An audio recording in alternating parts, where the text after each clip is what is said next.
Hey, welcome to episode 13, Lucky 13. We're recording it on Memorial Day, so it should be pretty quiet here today. Hope everybody's having a nice, quiet, thoughtful one. Um, I guess I'll be reading more of the Reluctant Regent. This time I think we're up to chapter 7, and this is the one where in the last episode we got through the whole Sir Tranny uh, uh, miscommunication, got that sorted out. So this time we're going to actually dive into the politics of the kingdom a little bit more, and I'll actually share some of my insights on the elites as they were, which may or may not be related to the ones in the current world. Yeah, spoiler alert, they are. Um, but anyway, um, so set the tone a little bit. In the previous chapters, they were attacked by Sir Tranny, managed to sort that all out, and now they have a treaty with them. So let's go ahead and share my screen and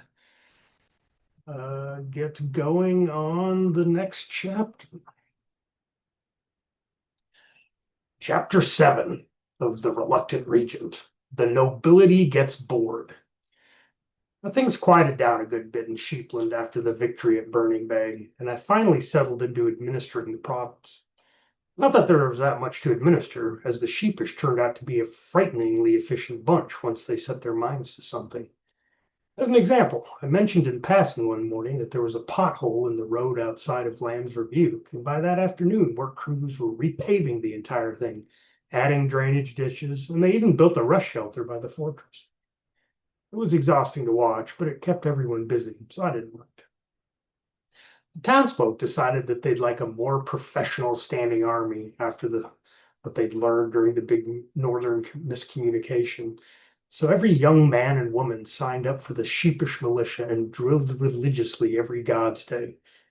In short order, Sheepland could boast of a sizable, well-trained cohort of medium, leather and chain armored infantry equipped with crossbows and spears.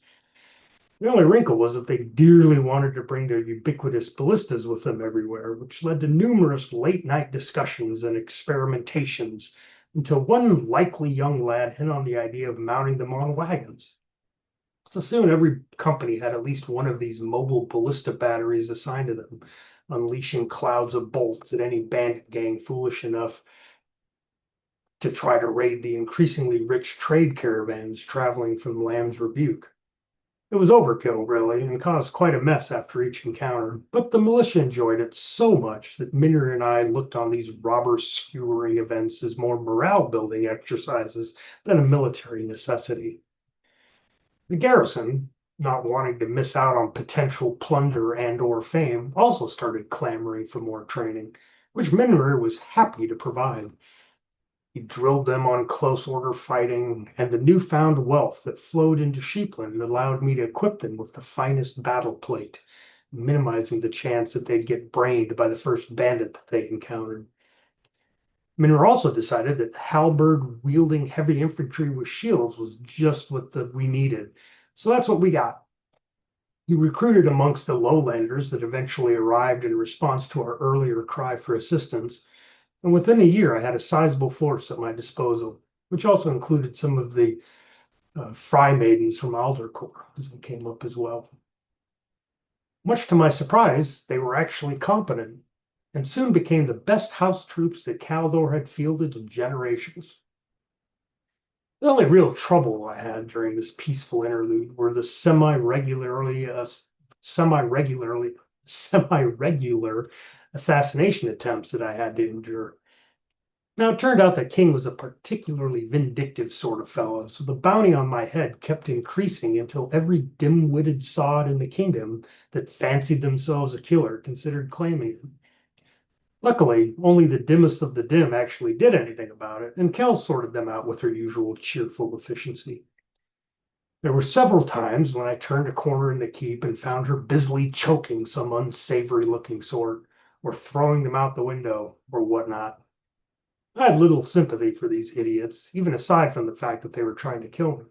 As far as I was concerned, anyone foolish enough to take on a shroud, especially one like Kells, pretty much deserved what they got.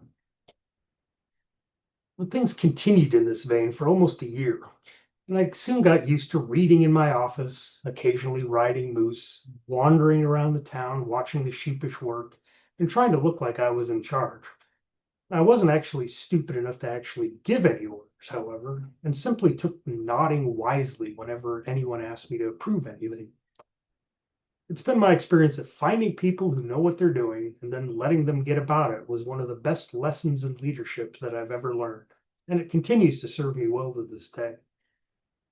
The trade between the Sir Tranny and Sheeplund continued to flourish, and I had no complaints until, of course, the divines decided to inflict more adventures on me. It all began with a royal messenger. Now, it's a well-known fact that any news worth sending a royal messenger to deliver is most likely something that you will not enjoy receiving, and this was certainly no exception. I remember when the messenger arrived. It was an uncommonly pleasant fall afternoon, and the town was its usual bustling self. The harbor was full of fishing boats returning with their catch, and a few Sir Tranny trade ships were arriving, their holds full of gold ingots to exchange for our wool.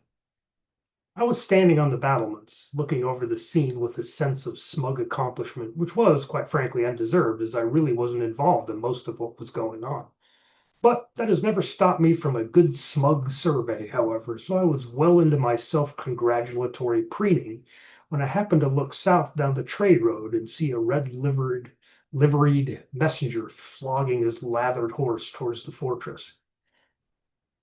He pulled to a stop in front of the gates and shouted, "I'm looking for Lord Matthias of House Caldor. I have a most urgent message for him." "That's me," I said pleasantly. "What's going on?" He paused for dramatic effect, then said, "The king is dead. Long live Queen Diranus." Then he looked up, clearly expecting some sort of weepy, wailing reaction. "Huh," I said. "Well, that's interesting. Certainly wasn't expecting that. Although the last time I saw him, he did seem a bit flabby, and he obviously drank too much." "Hey, maybe this means the assassination attempts will stop. That'd be nice. Can't believe he got so upset about that stupid book." At any rate, thanks for hurrying up here to give me the news. There's food and water in the main hall if you'd like to freshen up before you leave. But now, if you'll excuse me, I've got things to do." With that, I left the messenger gaping at the gates and went back inside to have a nice, refreshing visit to the toilet, which seemed appropriate for the news that I had just heard.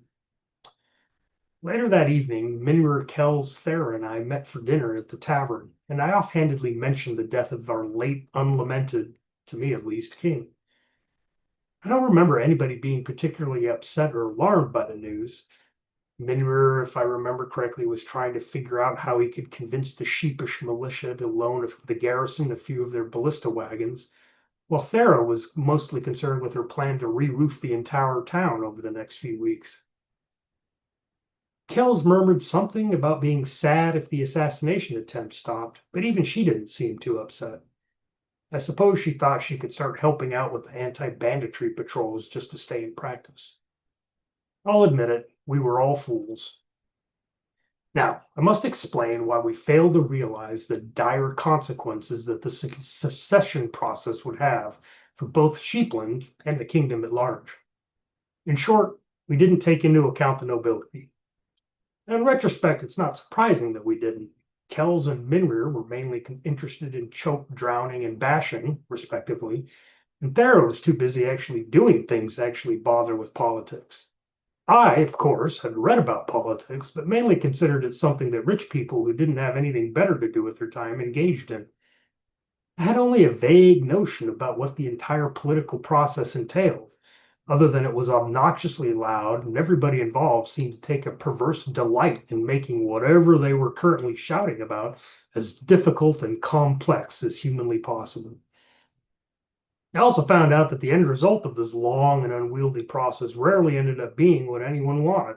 Most of the time, the programs and edicts that followed made little to no logical sense in the context of what the actual problem was. In fact, Involving the ruling class in anything beyond party planning or choosing the color of the napkins at a ball inevitably led to chaos, which always struck me as odd. I mean, after all, wasn't it their job to solve or ideally prevent problems? It took me years to understand why they were so bad at it, but I finally realized the truth. The purpose of all the activities that the ruling class engaged in was to prolong said activities, not to actually resolve whatever the issue was that had prompted the activities in the first place. Because if the problem was resolved, there wouldn't be any need for further meetings or planning sessions. And then what would the nobility do to keep busy? No, it was much better to drag the process out as much as possible, just to remind the common folk of just how busy and important the nobles were, and why they were so much richer than anyone else.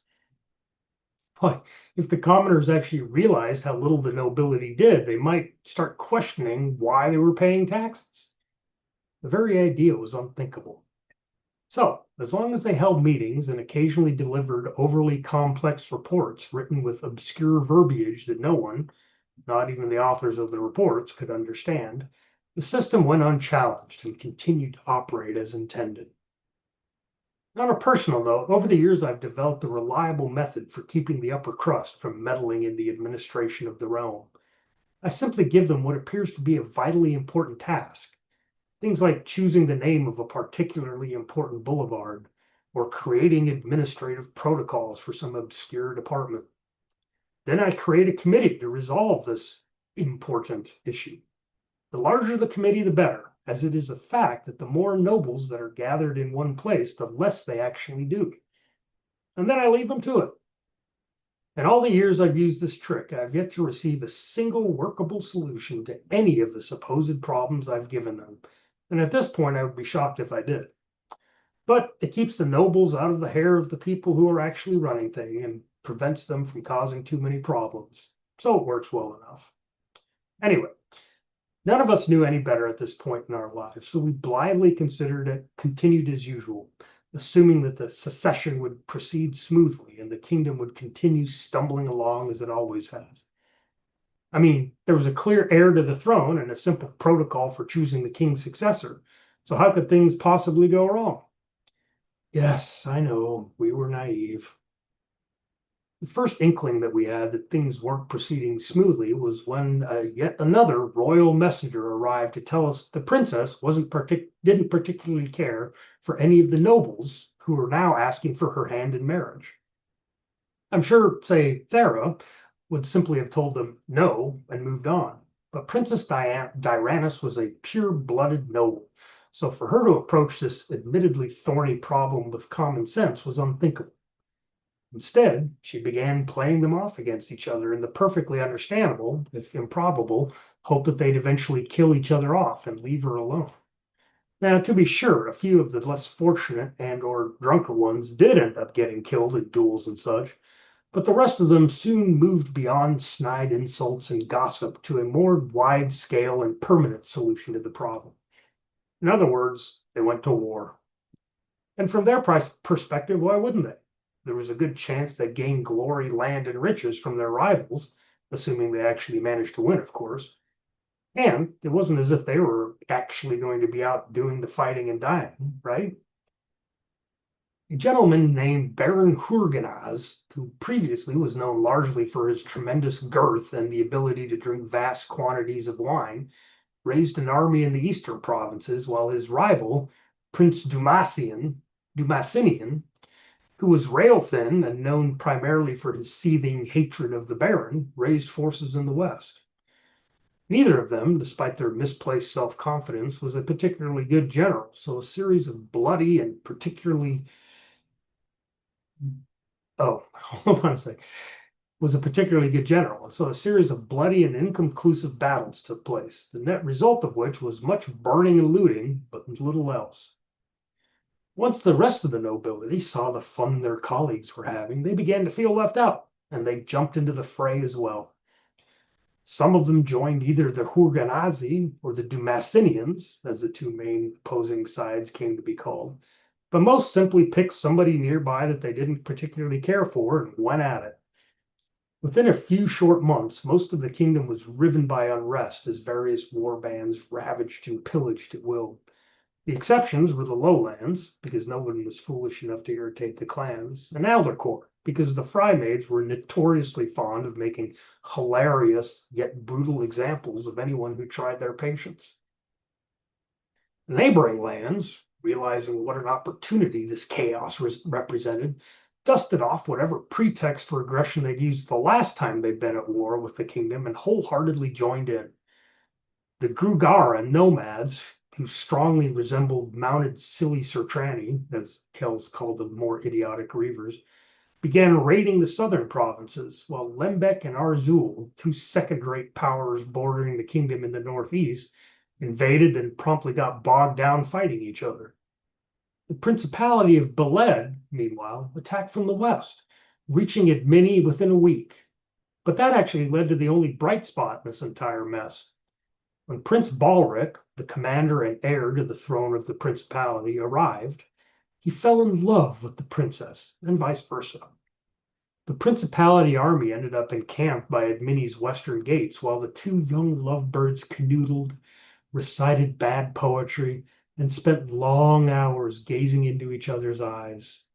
It would have been sickeningly romantic, except for all the burning, looting, and carnage taking place everywhere else. The endless stream of messengers reporting on this or that town that I'd never heard of getting sacked, or thus and such famous personage getting killed in a particularly gruesome way, started to get depressing.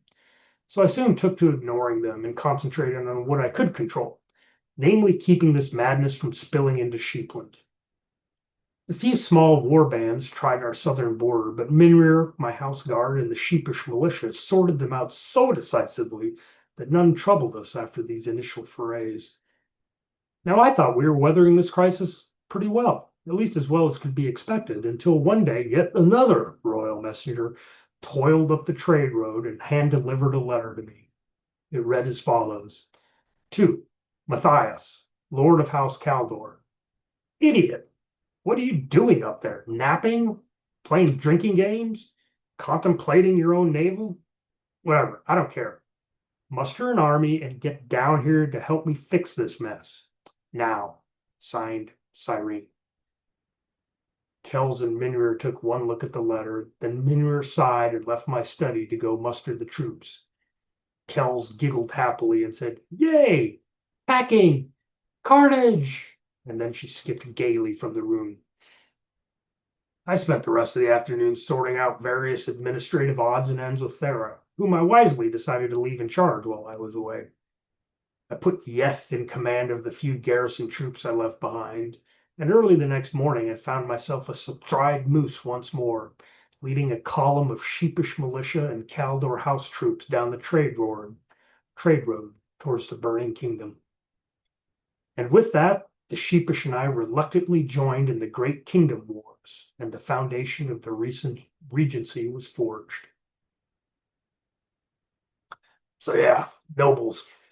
So when I was reading through this prior to this, I thought, in some ways, I do have a healthy contempt for the elite. And I think it's quite frankly deserved. A lot of when you look at societies that collapse, it's pretty rare that you see that they rot from the bottom up. They rot from the top down. It's the people in charge that are making very self-centered, self-interested, short-sighted decisions that tend to accrete, and these are the things that lead to, I think, the problems that inevitably, it seems, civilizations and nations get so unwieldy that they just can't react to outside influences and they end up collapsing. I'm not going to drag this into current politics because I know we've got enough of that going on. But in general, I would say anytime you've got an elite that is very insular, you're going to have these problems. And that's why I use the nobility here. I don't actually tend to have too many problems with government workers. As long as they do their job. And the problem with large bureaucracies is, especially if they've been around for a while, is that you start accreting dead weight. People that show up or somehow manage to draw a paycheck but don't really do anything except for make the one job seems to be able to make things harder for people that are trying to do things to accomplish their jobs.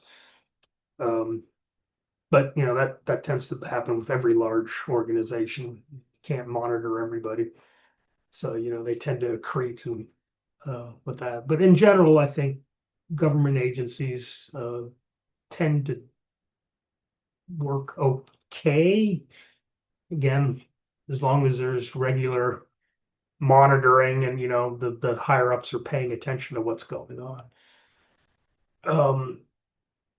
But the real problem I think with a lot, especially if we're talking about these traditional medieval societies, is the fact that there's turnover. And actually, any sort of oligarchy, which you could argue the United States is either already or rapidly becoming, if you don't make it easy, if you don't allow access from people who are below on the socioeconomic ladder to the elites and have regular turnover, they tend to get insular. They create their own little realities because they're sheltered by their wealth from the economic and political realities up to a point until they're not, and then suddenly things are. And this is when you start getting revolutions and craziness like that.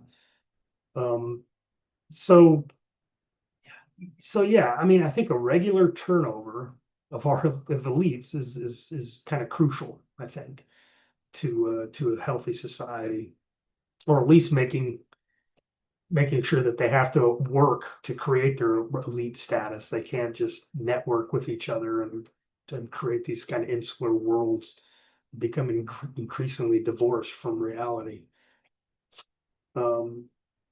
So yeah, I think that's what I was trying to get at with this.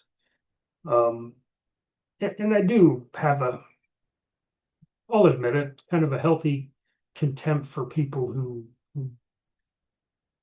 have that sense of entitlement, and haven't actually had to work for their wealth, or at least realize that there's people below them that are that don't have as many opportunities as they have, who don't have as many, who have a much more tenuous existence. So can't say that I'm a communist, but I will say that regular turnover of the elites, I think it is pretty vital if you want to have a healthy society. I think I kind of went off on a political thing. And again, I'm not going to get into current politics. Y'all have your strongly held opinions on that. But I'll just leave it with what I said. And hopefully the chapter stands on its own. Next chapter, he's actually going to go down to the kingdom and start sorting things out. In fact, I think the name of the chapters, we get things sorted. More battles with Mongol analogs at this point the next time. So I hope you guys have a nice, thoughtful, quiet Memorial Day. And I'll probably record another episode in a day or so. And we'll get to it. Have a good one.